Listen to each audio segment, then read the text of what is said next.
네, 오늘의 말씀 함께 나누겠습니다. 따라합니다. 하나님께 대하여 부요한 자.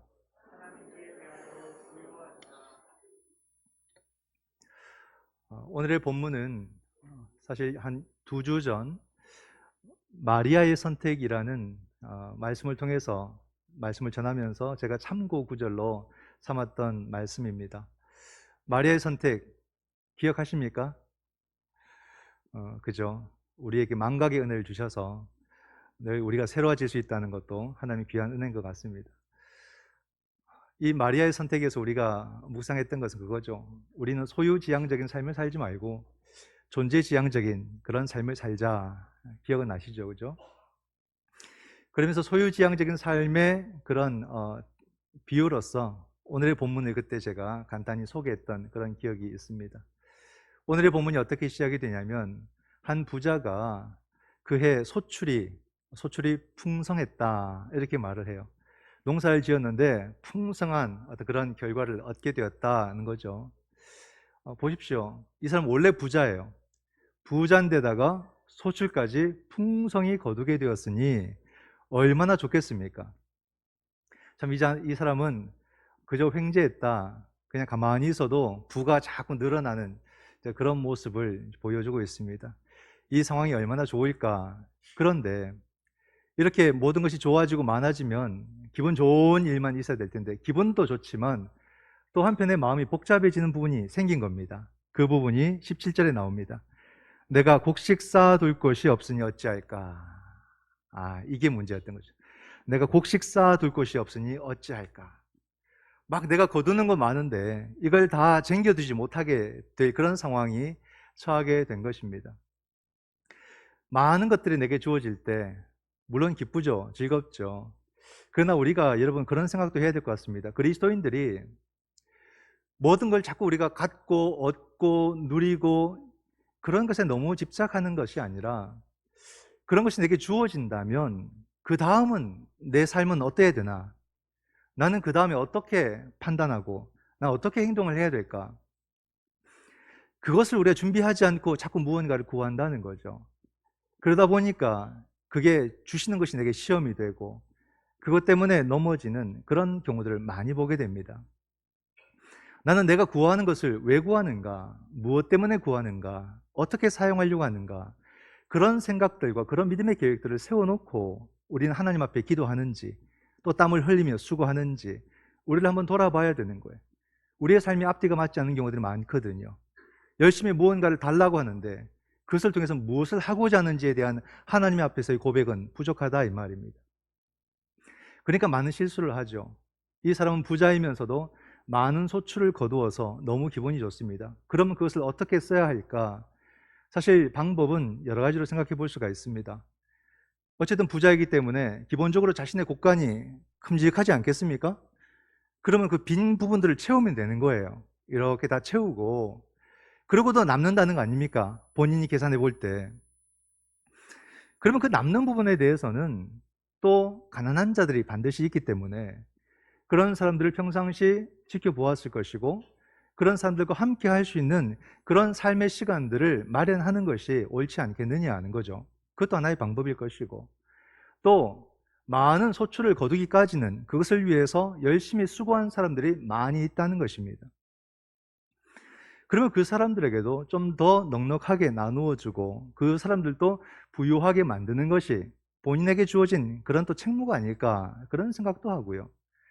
또 만약에 이 사람이 하나님을 믿는 사람이라면 하나님께서 좋은 날씨도 주시고 좋은 환경도 주시고 씨를 뿌려서 지금까지 얻기까지 하나님께서 인도해 주셨기 때문에 감사하는 마음으로 헌금도 드릴 수 있을 것이고 그런 것처럼 충분히 우리가 생각해 본다면 이것을 어떻게 할까에 대해서 크게 고민하지 않을 수가 있는 것입니다. 그런 말이 있어요. 부자가 된다는 것은 혼자 되는 것이 아니다. 혼자의 힘으로 되는 게 아니다는 말이 있죠. 부자가 되기까지는 사실 많은 사람들의 알게 모르게 도움의 손길들을 거쳐서 부자가 되는 거죠. 자기 혼자만의 힘으로 부자가 되지 않습니다.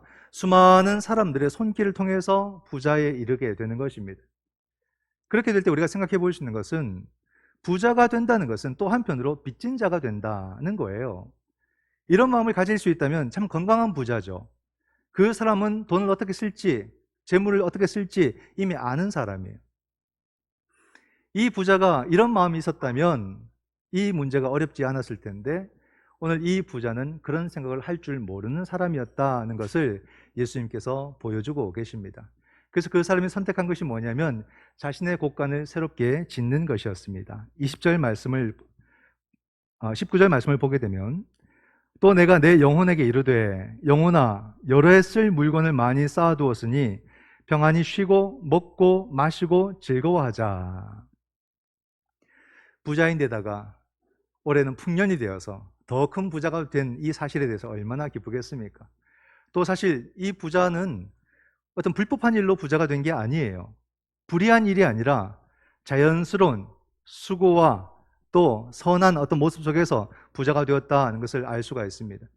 그러므로 이 사람이 스스로 선택한 건 뭐냐면 이제 쉬고 먹고 마시고 인생을 즐기자라는 것을 선택하게 된 것이거든요. 근데 반전이 일어납니다. 20절 말씀을 보면은 하나님은 이르시되 어리석은 자여 오늘 밤에 너의 영혼을 도로 찾으리니 그러면 너가 준비한 것이 누구의 것이 되겠느냐. 그렇죠? 이런 말씀을 딱 보면요 우선 가슴이 뜨끔합니다. 내게 이런 일이 일어나면 어떡할까 뜨끔한 게 있고 또 가만히 보면은 조금 못마땅한 면도 있어요. 내가 불법을 저질러서 부자가 된 것도 아니고 열심히 일을 하고 가진 것을 가지고 정당하게 얻었는데 어떻게 내 영혼을 도로 찾는다라고 하면서 사람을 겁주고 무섭게 하고 이렇게 할 수 있을까? 이거 너무 심한 게 아닌가? 그런 생각도 할 수 있는 거죠. 제가 주일 오후에 2번에 걸쳐서 공부를 하면서 말씀을 전했던 적이 있습니다. 최근이죠. 하나님은 두려움의 하나님이 아니라 사랑의 하나님이시다. 하나님을 두려움으로 경험하는 것은 바로 우리들의 삶에 하나님의 정의와 반하는 상황 속에서 하나님은 두려움의 모습을 우리가 보게 되지만 성경 신구약 전체를 흐르는 하나님에 대한 이해는 사랑의 하나님 외에는 없다는 겁니다. 하나님은 사랑으로서만 우리는 온전히 이해할 수 있고 사랑의 하나님으로서만 성경의 모든 말씀을 이해할 수 있다는 것을 2번에 걸쳐서 말씀을 나누었었습니다. 그런 걸 볼 때 오늘의 말씀의 전제도 하나님께서 그저 이 사람을 그냥 생명을 뺏거나 그 사람에게 겁을 주거나 위협하거나 그런 모습이 아니라는 거죠.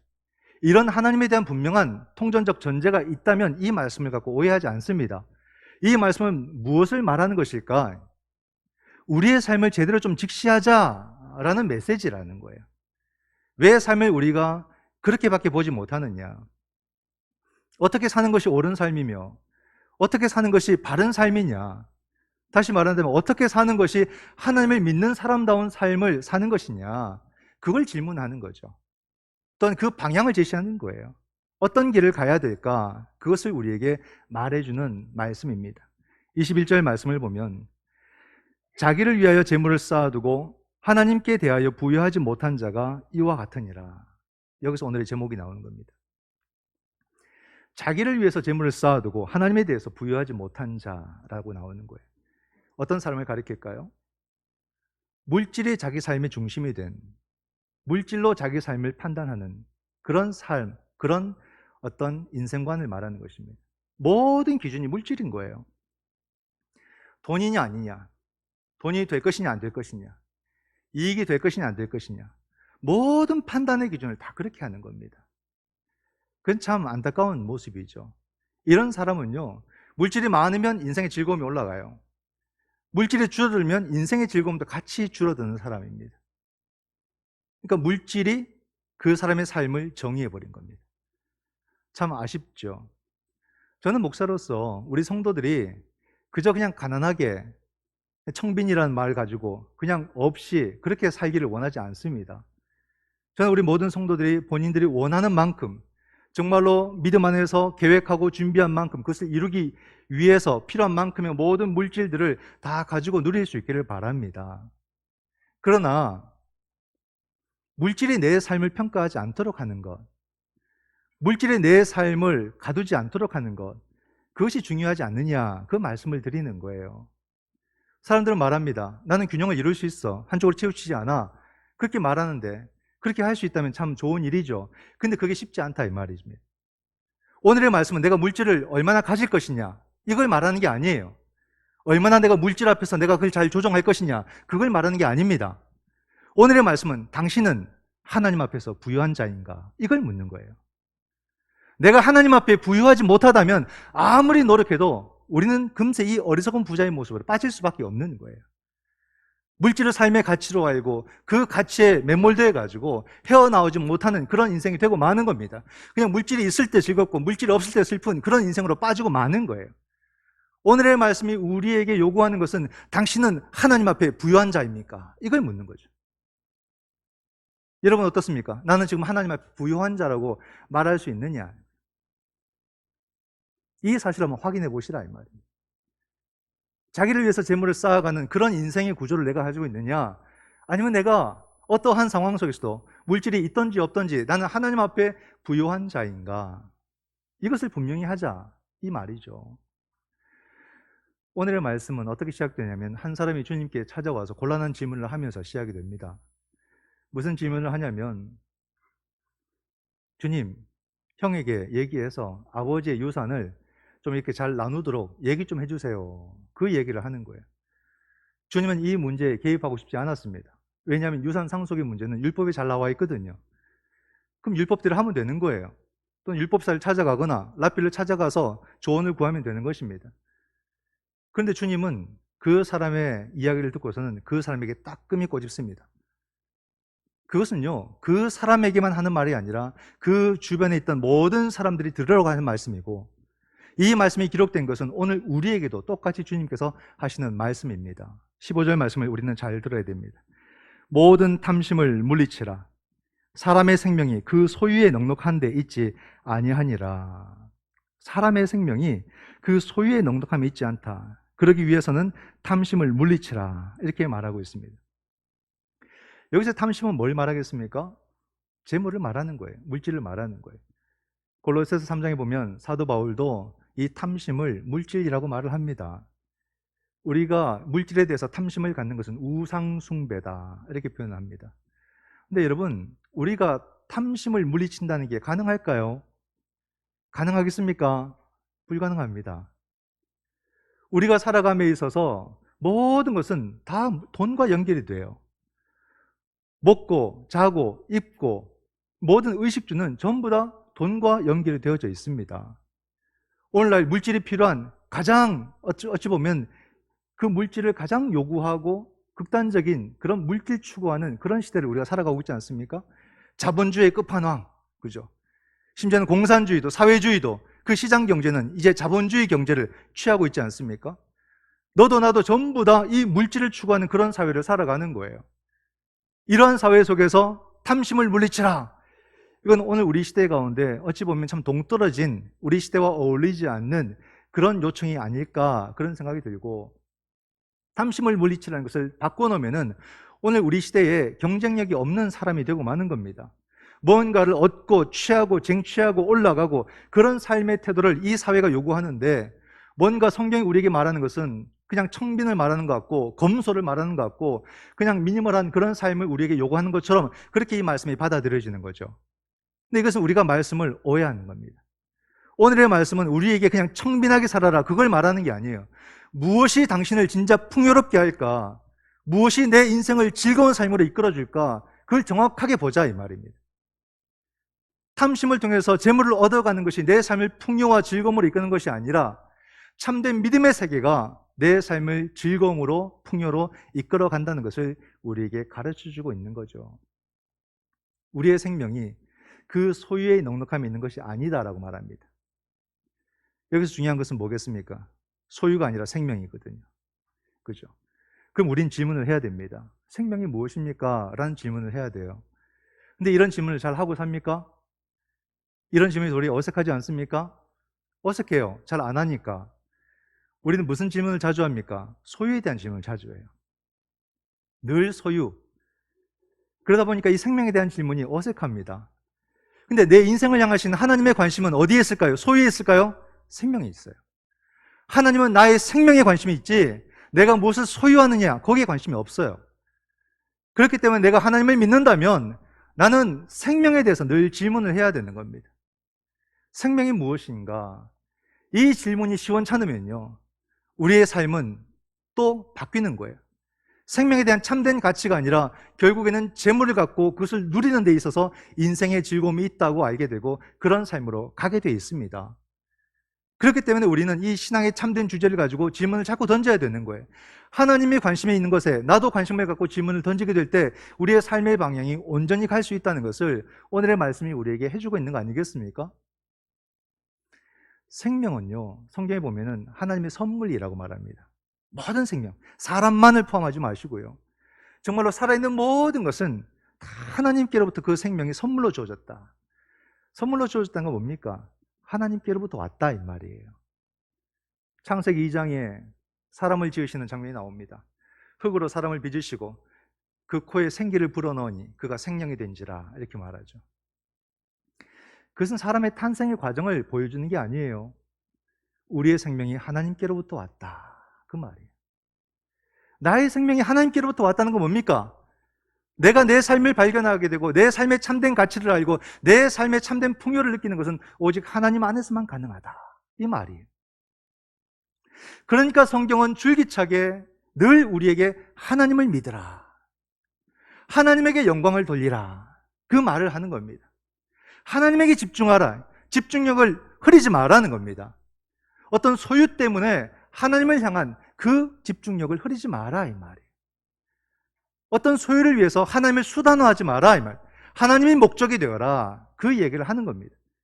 그렇게 볼 때에 풍요와 인생의 즐거움도 다른 어떤 것을 소유함으로 얻을 수 있는 것이 아니라 우리가 하나님을 바라보게 되고 하나님과의 관계를 맺어갈 때에 참된 기쁨과 즐거움을 누릴 수 있게 된다는 것을 오늘의 말씀이 이야기해 주는 거예요.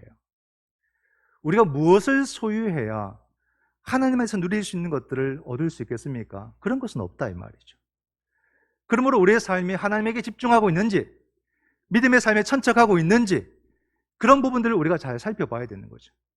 오늘 우리 시대가 아무리 화려하고 우리의 정신을 빼앗을 만큼 화려한다 할지라도 우리의 시선은 하나님을 향해 가는 것 외에는 없다는 것을 말해줍니다.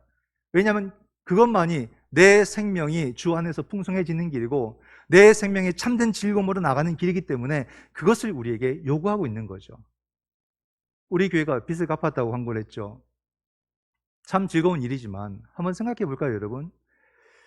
빚이 없습니다. 물론 나중에는 또 우리가 주의를 하다 보면 빚을 질 수도 있어요. 그러나 지금은 빚이 없습니다. 그 말은 우리가 지금 풍요한 상태에 있다, 이 말이에요. 빈곤하지 않다, 이 말입니다. 그러면 우리 교회가 빚이 없다는 것이 우리에게 참된 만족을 줄 수 있을까라는 거죠. 없는 거예요. 그런 것으로 만족을 얻을 수 있는 게 아니다, 이 말입니다. 개인도 마찬가지입니다.